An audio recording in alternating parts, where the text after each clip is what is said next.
हाय, मी तनिषा. स्वागत आहे तुमचं तनिषा's किचन कट्ट्यामध्ये. आज आपण बघणार आहोत हॉटेल स्टाईल अफगाणी पनीर. काही छोट्या टिप्स आहेत, त्या फॉलो केल्यावर आपली रेसिपी एकदम ऑथेंटिक होणार आहे. चला तर साहित्य बघूया. तर इथे घेतलेले आहेत 6 ते 7 बदाम, 5 ते 6 हिरव्या मिरच्या, 2 चमचे दही, 2 कांदे पातळ आणि लांबडा स्लाइस करून घेतलेला आहे, 1 चमचा आलं लसूणची पेस्ट, 200 ग्रॅम पनीरला मी फोकच्या हेल्पने स्पॉटिंग करून घेतलेलं आहे सो दॅट मॅरिनेट नीट होईल, आणि 1 चमचा काळी मिरीची पावडर घेतलेली आहे. त्याचबरोबर इथे मी 1 बाउल कोथिंबीर घेतलेली आहे. कोथिंबीरची पेस्ट करून घ्यायची आपल्याला, म्हणून मी देठांसहित कोथिंबीर घेतलेली आहे. तर इथे कोथिंबीरची पेस्ट तयार आहे.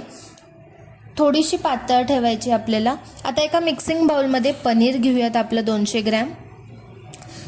त्यामध्ये काळी मिरीची पावडर 1 चमचा घ्यायची आपल्याला, आणि 1 चमचा आलं लसूणची पेस्ट घ्यायची आहे. त्याचबरोबर अर्धा छोटा चमचा तेल ॲड करून घेऊया आणि ह्याला मिक्स करून घेऊया. जर तुम्हाला रेसिपी आवडली तर मला कमेंटमध्ये नक्की सांगा. आता ह्याला छानपैकी मिक्स करूया. चमच्याने करू शकता किंवा माझ्यासारखं हातानेही करू शकता, म्हणजे छानपैकी कोटिंग होऊन जातं पनीरला. आणि इथे बघा मॅरिनेट केलं आहे मी. आता ह्याला 10 ते 15 मिनटं आपण असंच ठेवून देऊया साईडला रूम टेम्परेचरवर. आता दुसरीकडे मी एक पॅन घेतलेला आहे. पॅनमध्ये 2 चमचे तेल ॲड करून घेऊयात. त्यामध्ये 6 ते 7 पाकळी लसूणची घालून घ्यायची आहे, आणि 2 मध्यम आकाराचे उभे पातळ चिरून घेतलेला कांदा ॲड करून घेऊयात. आता हे छान असं भाजून घ्यायचं आहे आपल्याला. असंच छान रेसिपीज बघण्यासाठी चॅनलला सबस्क्राईब नक्की करा, म्हणजे तुमच्यापर्यंत रेसिपीज लवकरात लवकर पोहोचल्या जातील.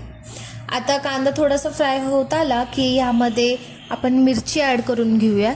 मिरची तुम्ही तुमच्या टेस्ट अकॉर्डिंग थोडीशी कमी जास्त करू शकता, बट थोडीसं तिखट असेल ही रेसिपी तर छान लागते, म्हणून मी इथे 6 ते 7 हिरव्या मिरच्या घेतलेल्या आहे. आता ह्याला सगळ्याला छान असं भाजून घेऊयात आपण.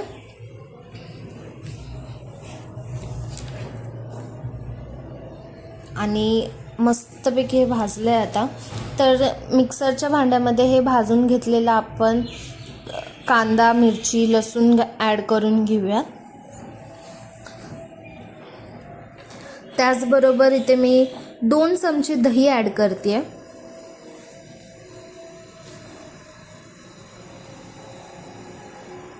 आणि 5 ते 6 बदाम आहेत. बदाम हे भिजवलेले नाही आहेत, त्यामुळे भिजवले तरी चालतात, बट घाई गडबडीत नाही भिजवता आले तरी काही हरकत नाही.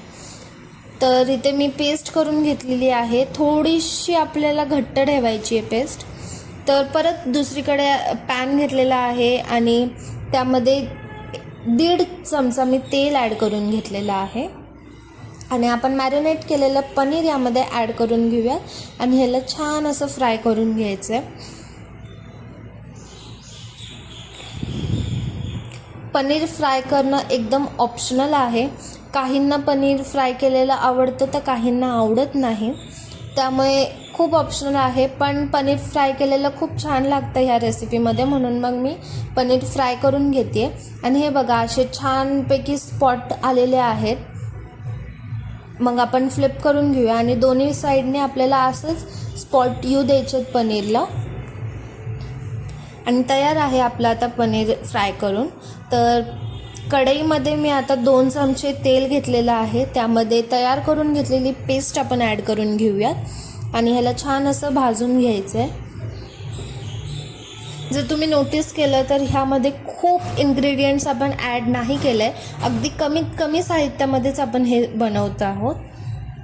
तर आता थोडंसं पाणी ॲड करून घेते मी पेस्ट भाजून झाल्यावर, सो दॅट कन्सिस्टन्सी ॲडजस्ट करण्यासाठी. आता ह्याला उकळ्या फुटायला लागल्या की ह्यामध्ये चवीनुसार मीठ ॲड करून घ्यायचं आहे, आणि अर्धा छोटा चमचा हळद ॲड करून घ्यायचं आहे. हळद घालणं ऑप्शनल आहे, पण एक सुंदर असा कलर येण्यासाठी मी हळद ॲड करून घेतलेली आहे. आणि आपण फ्राय करून घेतलेले सगळे पनीरचे क्यूब्स यामध्ये ॲड करूयात. सो याला पण आपण छान असं मिक्स करून घेऊयात आता. आणि एक 2 ते 5 मिनटं लीड क्लोज करून आपण ह्याला ठेवून देऊया. त्यानंतर ह्यामध्ये तयार करून घेतलेली कोथिंबीरची पेस्ट ॲड करून घ्यायची आणि मिक्स करायचे. आणि हीच आहे आपली फायनल स्टेप. सो अगदी कमीत कमी वेळात आणि कमीत कमी इन्ग्रेडियंट्समध्ये आपली अफगाणी पनीरची रेसिपी तयार होते. सो जर रेसिपी आवडली तर लाईक नक्की करा. अजून कोणत्या रेसिपीज तुम्हाला पाहिजे असतील तर मला कमेंटमध्ये नक्की सांगा. मी लवकरात लवकर तुमच्यापर्यंत घेऊन येईल. So thank you.